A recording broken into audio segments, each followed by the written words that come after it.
A paz do Senhor, irmãos.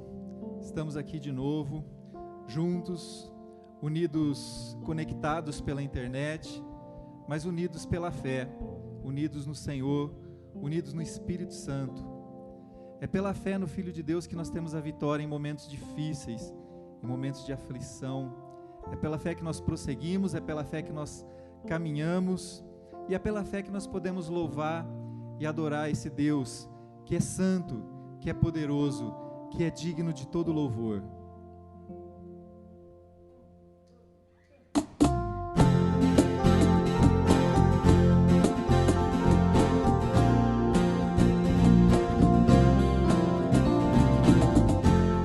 Aleluia! Louvemos a Deus, que é digno. Tu és santo.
e que nos permite prosseguir pela fé em Jesus, no seu Filho, no Filho de Deus, em quem nós temos a vitória. Louve ao Senhor com essa canção. Deixa essa verdade entrar no seu coração e recebe a vitória, em nome de Jesus. Pela fé no Filho de Deus, sou vencedor. Todo mal afasta de mim, Cristo Senhor. Tudo posso em Jesus, meu fiel e bom pastor. Digno é de receber todo louvor. Tudo posso em Jesus, meu fiel e bom pastor. Digno é de receber todo louvor. Pela fé no Filho de Deus, sou vencedor. Todo mal afasta de mim, Cristo Senhor. Tudo posso em Jesus, meu fiel e bom pastor. Digno é de receber todo louvor. Tudo posso em Jesus, meu fiel e bom pastor. Digno é de receber todo louvor.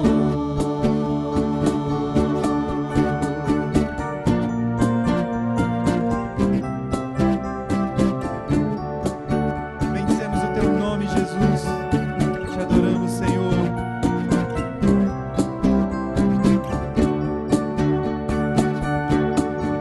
Pela fé no Filho de Deus, sou vencedor. Todo mal afasta de mim, Cristo Senhor. Tudo posso em Jesus, meu fiel e bom pastor. Digno é de receber todo louvor. Tudo posso em Jesus, tudo posso em Jesus, meu fiel e bom pastor. Digno é de receber todo louvor. Tudo posso em Jesus, meu fiel e bom pastor. Digno é de receber todo louvor. Tudo posso em Jesus, meu fiel e bom pastor. Digno é de receber todo louvor. Digno é de receber todo louvor. Digno é de receber todo louvor.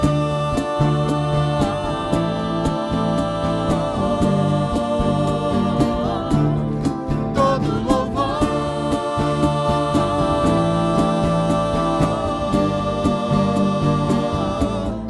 Todo louvor.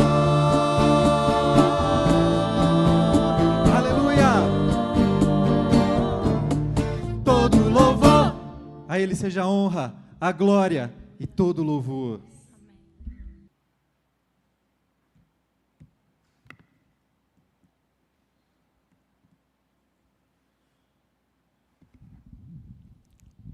Shalom a todos. Bem, o nosso tema hoje é sobre o cidadão romano, cidadão brasileiro, e cidadão em todos os lugares. Isso implica falar em liberdade. Olha, quem primeiro no cristianismo falou sobre liberdade foi Jesus. Ele falou dizendo para Herodes: dizei àquela raposa, hoje e amanhã pregarei o evangelho. Em Lucas 13:32. Jesus é o primeiro que valoriza a liberdade individual. Que havia uns rumores lá, né, de Herodes, aquela suposta proibição, um tipo de perseguição e tal. Então Jesus mandou o recado para Herodes, dizendo que ele era uma raposa, que no Brasil tem bastante raposas, é verdade. A raiz metafísica da liberdade entre os judeus, e que Jesus conhecia, é deror, que é se mover rapidamente. Por isso que a andorinha tem esse nome entre os hebreus. Se mover rapidamente de um lado para outro, se expandir em todas as direções. Agora nós temos que imaginar, pensar, determinar e proceder. Quem é o homem livre na Igreja Metodista Renovada e em todas as denominações cristãs? O homem livre não é aquele que acredita numa liberdade concedida pelo governo, mas aquele que exige a liberdade que lhe pertence como herança divina. A liberdade é uma herança divina. E o preço da liberdade é a eterna vigilância. David Boaz fala muito isso no seu livro Mente Libertária, Mente Livre, Libertarianismo, etc. Bem, ele usa muito esse termo aqui, enfatizando que os homens livres de toda a sociedade descuidaram um pouco, dormiram. E, às vezes, nesse cochilo, as ditaduras entram e aí dá trabalho. Então, o preço da liberdade é a eterna vigilância. Vamos escolher um exemplo. Falamos de Jesus, o primeiro que disse sobre liberdade. Paulo, por exemplo, que nasceu na Cilícia, Turquia. Então, Paulo é um judeu que nasceu na Turquia.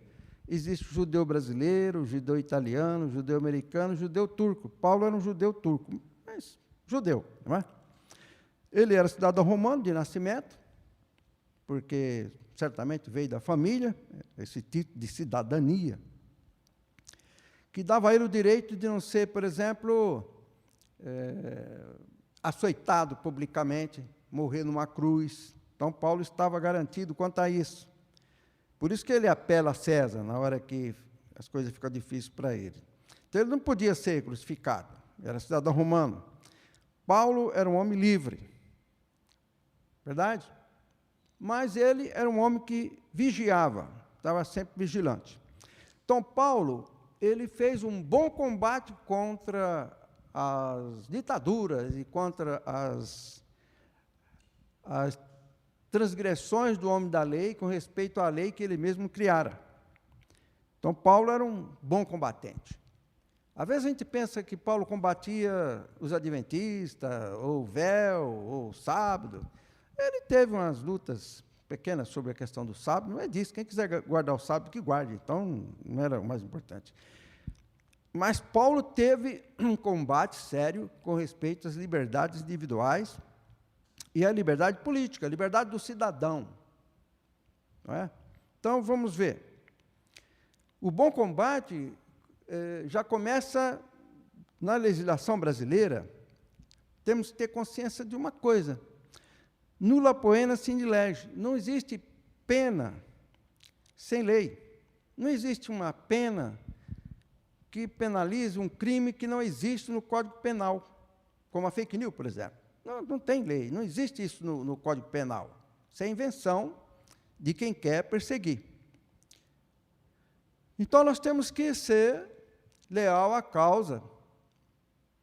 Há exemplos como o de Paulo, por exemplo. Paulo deu um bom exemplo. Agora, existiu algumas pessoas, existe precedente histórico com respeito a pessoas, líderes de igreja ou membros de igreja, que combateram a tirania? Existe. Tertuliano, 160, depois de Cristo, defendeu os cristãos perante o imperador. O imperador recebia acusações contra os cristãos, essas acusações malucas. E Tertuliano, que era um advogado convertido, ele defendeu o cristão perante o imperador romano. Orígenes ficou famoso como apologista porque ele defendeu os cristãos no seu famoso livro, um tratado longo, que é contra Celso. Celso, ele pregou muito contra os cristãos. Uma das acusações é que a igreja só tem velhinhos, criancinhas, etc. Então, o Orígenes, o bispo encomendou a ele uma defesa, ele fez bem feita, foi contra Celso. Então, Paulo, ele era uma pessoa que sofria por causa das injustiças. Aí a gente pensa, quais seriam essas injustiças? Né? Às vezes pensa que era uma luta que Paulo tivesse com os judeus a respeito à lei. Tinha, na verdade, mas Paulo via as injustiças que acontecia no seu tempo. Então, ele faz a defesa do cristão, faz a defesa do cidadão. Então, ele dizia que, olha, era uma agonia. Combate o bom combate significa agonia boa. Então, seria um termo grego repetindo a palavra agonia. A agonia da boa agonia. O combate é agonizar, é sofrer. No texto Receptus, é isso mesmo. Tem uma boa agonia ou tem um combate bom. Paulo, com certeza, conhecia o ditado de um dos sete sábios da Grécia, o Pítaco de Mitilene. Eu acredito que Paulo conhecia isso. Obedece à lei, tu que a fizeste, dizia Pítaco de Mitilene. Então, Paulo, que leu muito, não pode ter deixado de ler um texto desse, não é? Quer dizer, Paulo, então, teve uma situação dessa, em que contextualizou o Pítaco de Mitilene. Obedece à lei, tu que a fizeste. Vale para os nossos juízes. Obedece à lei, tu que a fizeste. Quer dizer, quando Paulo usou esse Pítaco de Mitilene, por exemplo, não é? Ele estava sabendo, reconhecia, estava dizendo, ensinando para nós, para aquele tempo, para todos os tempos, que há leis que vêm de um porão. Paulo, então, combateu aquela situação com Ananias, por exemplo, que era uma lei que vinha do porão do tribunal, que, por sua vez, vinha do porão da mente obscura de Ananias e de todos os tiranos até hoje. O que disse Paulo? Primeiro, ele disse para Ananias, disse o quê? Tu estás aqui assentado para julgar-me conforme a lei, e contra a lei me mandas ferir? Atos 23, 2. Ananias era o sumo sacerdote. E Paulo ficou muito indignado naquele momento, porque Ananias mandou que os seus auxiliares, batessem na boca de Paulo. Então, Paulo, naquele momento, disse, Deus te ferirá parede branqueada. Você já leu isso, né? Parede branqueada. É lepra. Foi uma maldição que Paulo lançou, mas aí eles fariam, olha, esse é o príncipe do povo, é o sumo sacerdote. Aí Paulo retirou isso, pediu desculpa e tal. Agora, fica uma pergunta. Será que os nossos magistrados, etc., né, essas grandes autoridades, que quando se torna governador, parece que vira o supremo Herodes, né? Vira uma coisa magnífica. Será que eles não estão debaixo de maldição por ter feito o que fizeram? O povo não pode tomar medicamento, tem que ficar sem respiração para internar. Uma história que vai dar muito processo. A segunda oportunidade que Paulo teve para defender a liberdade do cidadão, seguindo Jesus, que disse, diz aquela raposa, Paulo advertiu o centurião para não violar a lei romana dos açoites. E quando estava atando com correias, amarrando Paulo para bater nele, chicoteá-lo, açoitá-lo, Paulo disse assim, é-vos lícito açoitar um romano sem ser condenado? Atos 22, 25. Era a lei romana, que não podia açoitar um cidadão romano sem que houvesse condenação. Seria o caso de dizer, a pessoa não pode ser presa sem uma lei que diga que crime foi. Ninguém pode ter sua casa invadida por um crime que ele não cometeu ou que o magistrado diga que ele vai cometer o ano que vem. Você vai ser preso hoje porque você vai cometer um crime daqui um mês, então vamos te prender já. Não pode, na lei romana não podia, é o direito do cidadão.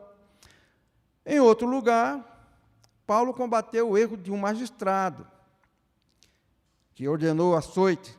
E Paulo disse, você ordenou açoites, sendo nós, era Paulo e Silas. Possivelmente Silas parece que era cidadão romano também.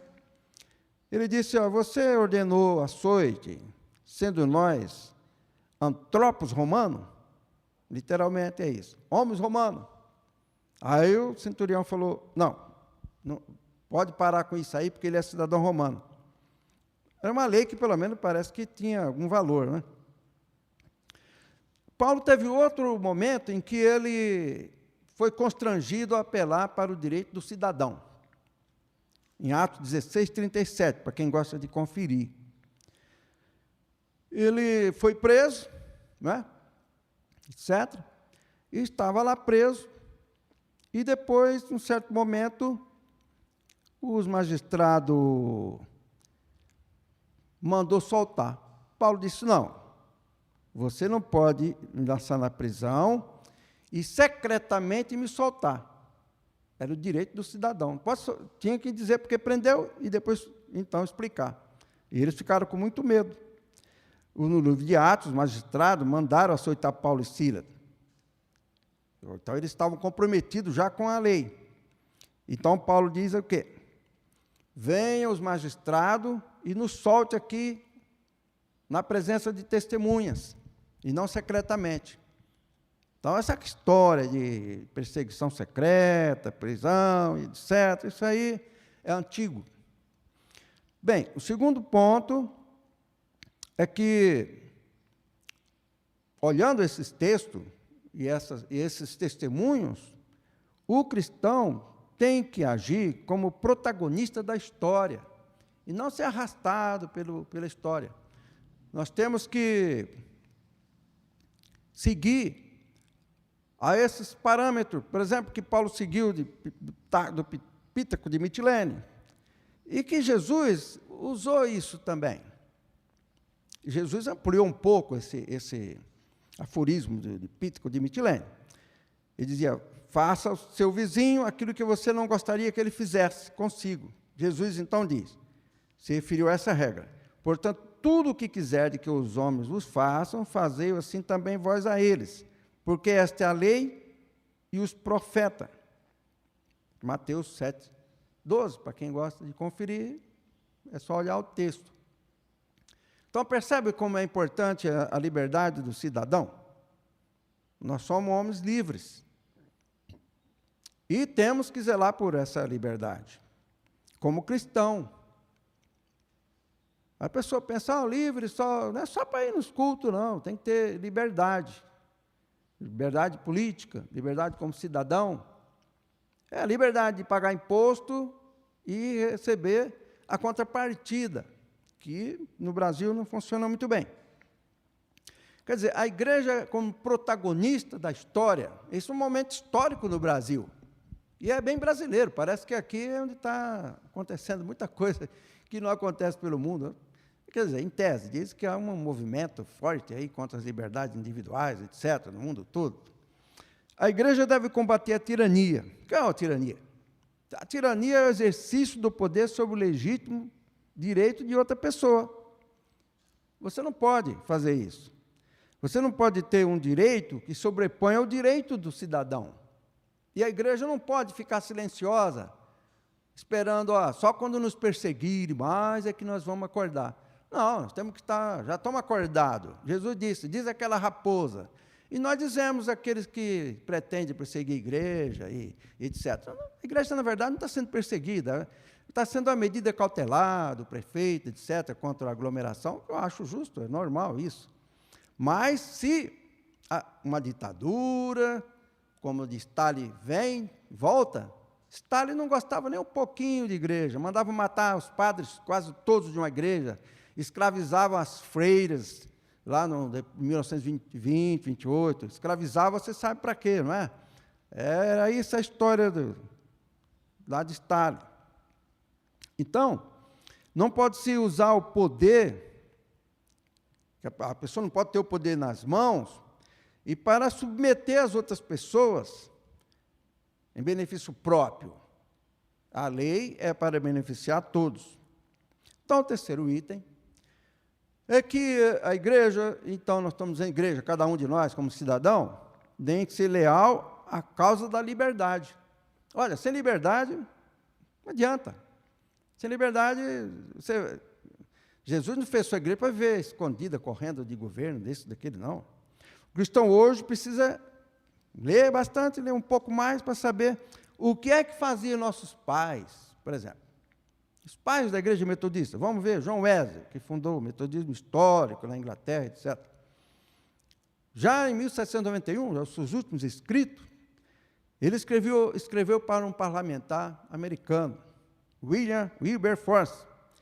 Ele escreveu: continue em nome de Deus e na força do seu poder, até que a escravidão americana, a mais infame que já se viu sobre o sol, seja banida para sempre.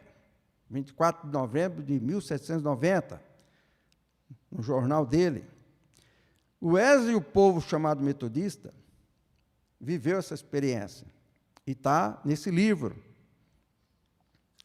Bem, a igreja é valente e corajosa. Ela tem que ser. Ela não pode se acovardar ou esperar que alguém faça para nós, não é? Não, alguém vai fazer isso para nós, vamos ficar aqui cantando um hino e vão se ajeitar as coisas. Se a pessoa ficar dormindo, a liberdade vai embora. Hoje no Brasil, a coragem não pode faltar à igreja. Ela tem que exortar o Legislativo, Senado, o STF, a Câmara, seus presidentes, claro, educadamente, exortar. Não pode baixar a cabeça para a tirania. E seguir o Pítaco de Mitilene. Obedece à lei tu que a fizeste, não é? Um ditado muito importante. E saber que isso já vem dos nossos antepassados. João Wesley combateu a escravidão, combateu as injustiças. A igreja todo o tempo combateu as injustiças. Contra o cidadão, até contra o pagão. Nós não podemos concordar que um pagão sofra injustiça, ou que um católico, não, eu sou protestante, estou bem aqui. Nós temos que ser unidos, não podemos admitir a injustiça para ninguém. E a obediência à lei. Nós temos uma Constituição. Aliás, no Brasil tem uma Constituição enorme, né? Tem tanta coisa escrita lá, que Roberto Campos fala que a nossa Constituição é uma coleção de anedotas. Um hino à preguiça é uma coleção de anedotas, coisas que não funcionam, tem lá. Coisa que não funciona para o Estado, para o município, é uma Constituição que teria que ser alterada para um período de liberdade, para um período de uma economia mais livre. Mas tudo vinculado, até CLT está na Constituição, que é um absurdo. A Constituição tem que ser como na Inglaterra, menor, mais importante, mais consolidada, nos Estados Unidos e outros países. Bem, mas isso é outro caso. De qualquer forma, a igreja tem que transmitir a confiança e a ousadia de que nós não concordamos com as injustiças, seja ela cometida feita, acionada sobre quem quer que seja. A igreja, ela defende a justiça, combate as injustiças, e esse é um bom combate. Combatei o bom combate. Bem, para concluir, fica esse pensamento. Não podemos perder a capacidade de nos indignarmos diante das injustiças. Quer dizer, a gente não pode perder a capacidade de ficar indignado contra a injustiça. Você não pode perder essa capacidade de se indignar. A gente viu cenas aí no Brasil, afora, coisa estranha. Uma mulher apanhando porque estava sentada numa cadeira numa praça, quebraram as pernas dela, 4 homens. Quer dizer, o ministro da Justiça, dizem, né, que ele estava lendo um gibi, um livro qualquer lá na casa dele, ele não viu isso? Esse é o problema no Brasil. Nós temos que combater as injustiças. Temos que ficar acordados, porque o preço da liberdade é a eterna vigilância. Deus abençoe a todos, em nome de Jesus. Amém. Hino 409, do Henry Maxwell Wright, 1849-1931. Sede fiéis.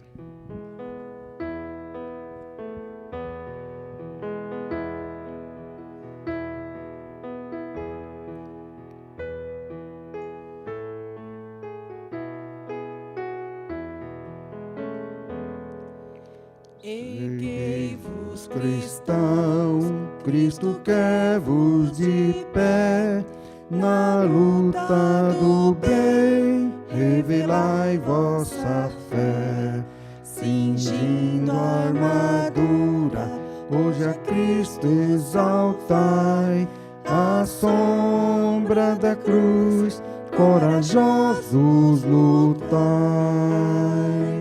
Sede fiéis, sede fiéis, sede fiéis, por Cristo lutai. Jesus vos remiu, afastai o temor, confiastes seguir vosso bom Salvador. Na causa de Cristo, fervor demonstrai, à sombra da cruz, corajosos lutai. Sede fiéis, sede fiéis, sede fiéis, e por Cristo lutai. As hostes do mal deveis hoje enfrentar, das suas prisões pecadores livrar. De Cristo bem alto pendão levantai, à sombra da cruz, corajosos lutai. Sede fiéis, sede fiéis, sede fiéis, e por Cristo lutai.